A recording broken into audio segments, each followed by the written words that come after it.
lillahi wa inna ilaihi rajiun.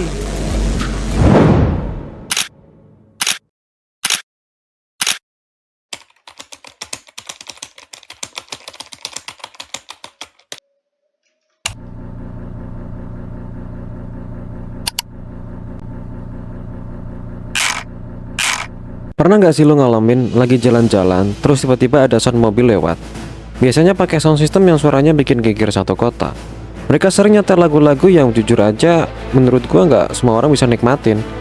Masalahnya bukan cuma lagunya yang jadi nggak enak didengar, tapi volume yang mereka pakai itu terlalu berlebihan. Ya, siapa lagi kalau bukan mereka? Sound Horeg.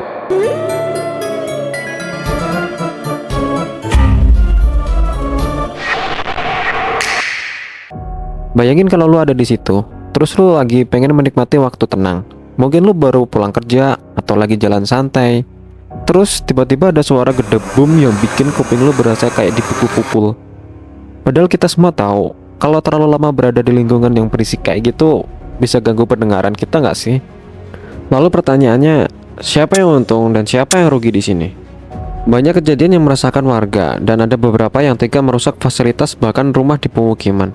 Ada yang plafonnya sampai rusak, kaca mobil rusak, bahkan ada yang nekat membongkar jembatan hanya karena untuk lewat kegiatan tersebut. Dan ada satu kejadian yang bikin gua shock berat. Ternyata ada kakek-kakek yang meninggal gara-gara letupan sound horeg ini. Kejadian ini ada di Malang, Jawa Timur. Miris bukan? Ya mereka dapat izin tapi ya harusnya kan ada gitulah.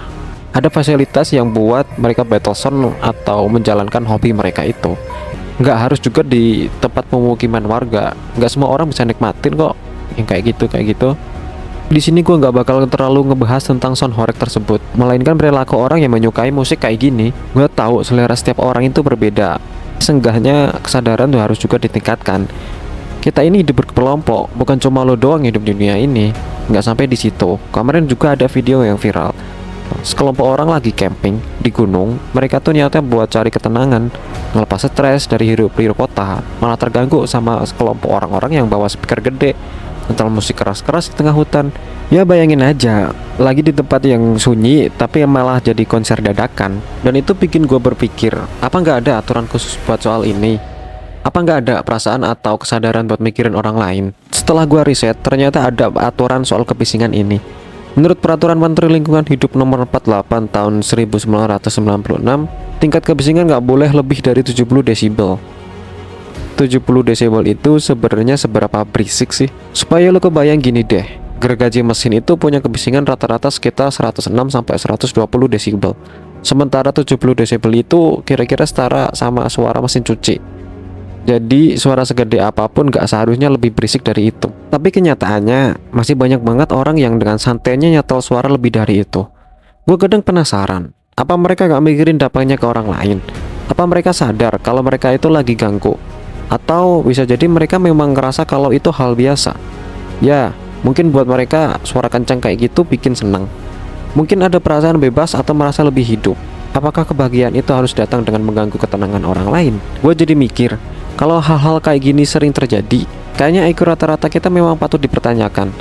Dari data yang gue baca, IQ rata-rata normal itu antara 91 sampai 110. Di Indonesia, ada data yang bilang kalau rata-rata IQ kita tuh cuma sekitar 78. Nah, apa itu berarti banyak dari kita yang gangguan jiwa? Gue nggak mau langsung ngejudge, karena jelas semua orang nggak begitu. Kenapa kita sering banget lihat perilaku-perilaku yang seakan-akan mengabaikan orang lain? Bukannya negara kita itu terkenal dengan sopan dan ramahnya. Tapi kenapa kok jadi gini?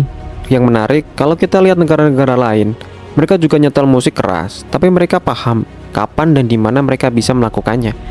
Contohnya Jepang, negara yang terkenal banget dengan kedisiplinannya. Di sana volume azan di masjid aja diatur supaya nggak terlalu kencang. Padahal ini hal yang mungkin sensitif dibahas, tapi mereka bisa menciptakan toleransi yang tinggi. Ini bikin gue berpikir, kenapa kita nggak bisa seperti itu? Nggak ada salahnya kan meniru hal yang baik dari negara lain. Orang Jepang misalnya bisa menjaga kebersihan hingga air banjirnya pun bening. Mereka punya kesadaran untuk nggak mengganggu lingkungan dan orang lain. Sebenarnya kita juga bisa kok, asalkan kita mau sedikit lebih peduli dan mengerti kalau kita itu hidup berdampingan. Lalu apa yang harus kita lakukan?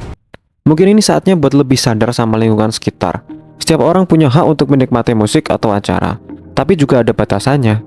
Kalau suka nyetel musik keras, mending cari tempat yang memang diperuntukkan buat itu, kayak konser atau klub. Jangan malah dibawa ke gunung atau tempat camping yang jelas orang kesana tuh buat nyari ketenangan. Gue juga bukan sok pinter. Kalau kita bisa mulai dari hal kecil, seperti mengurangi volume atau lebih sensitif sama kondisi lingkungan. Bayangin kalau semua orang sadar, hidup kita bakal lebih tenang, dan kita juga bisa saling menghargai. Akhir kata, gue coba pengen sharing dan berbagi apa yang gue tahu. Gak ada niatan buat menghakimi, karena setiap orang punya cara berpikir dan kebiasaan masing-masing. Kalau sesuatu udah mulai ganggu ketenangan orang lain, bukannya harus introspeksi diri ya.